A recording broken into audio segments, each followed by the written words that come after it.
The next step will be to figure out our top of descent point. This is important because we need to bookend our flight, as it were, with the top of climb and top of descent waypoints.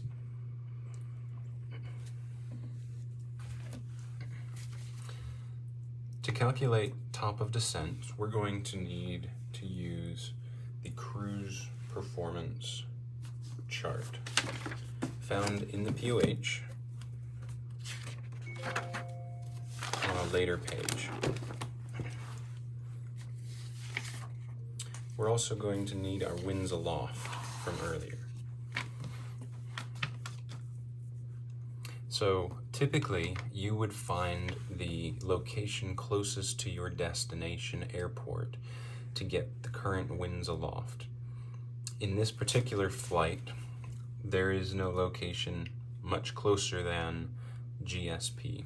So we'll go ahead and use the same numbers for the descent, the 3,000 feet, because that will be halfway through our descent.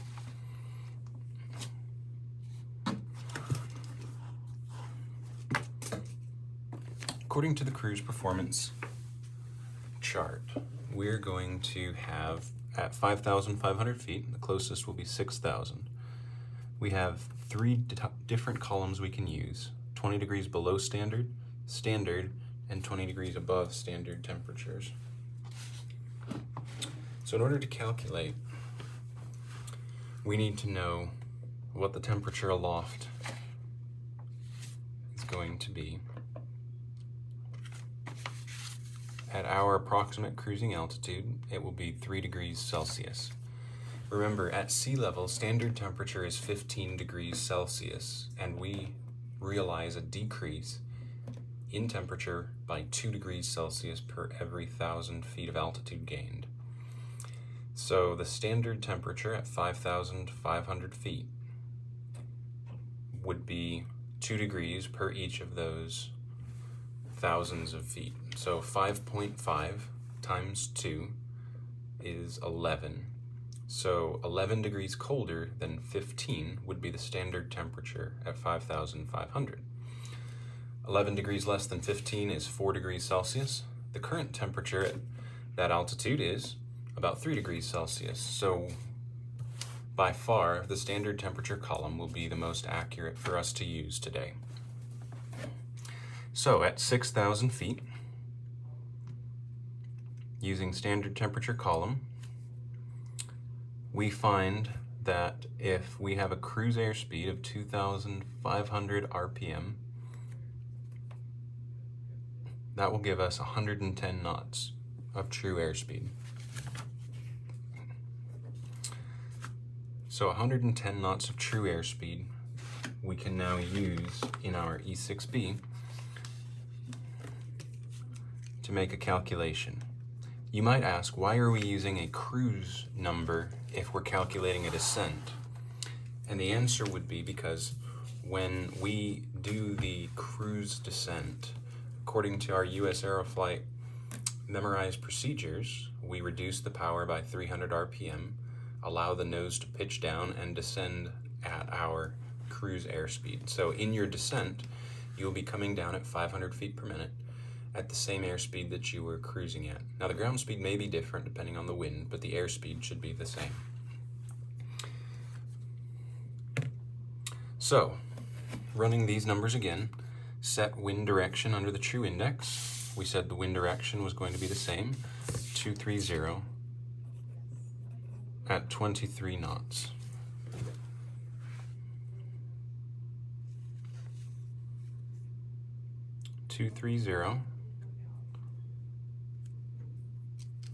Mark the wind velocity up from the center point, 23 knots. Set the true course under the true index, that was 032. Slide the wind velocity mark to the true airspeed. We said the true airspeed would be 110, so our wind velocity pencil mark will be slid to 110. Ground speed reads under the center. So reading under the center, we see 133 knots of ground speed during our descent.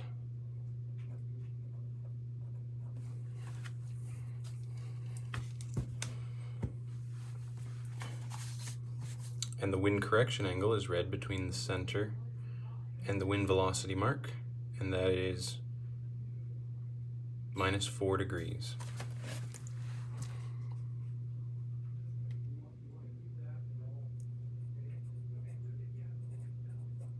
Since we're in the same geographical location, variation won't change. Since we're in the same rough heading range, deviation won't change. So 028 will be the true heading, 030 will be the magnetic heading, 032 will be the compass heading. Now that we have the ground speed, we need time and distance. So we'll start with time. We're descending down from 5,500 feet to the traffic pattern altitude at our airport. According to the map, the traffic pattern altitude is going to be 1,000 feet above field elevation, 1,270. So we're going to be descending down to, we'll call it 2,300 feet MSL. 5,500 minus 2,300 equals 2,200 feet. Descending at a rate of 500 feet per minute, that will take just over 4 minutes to descend.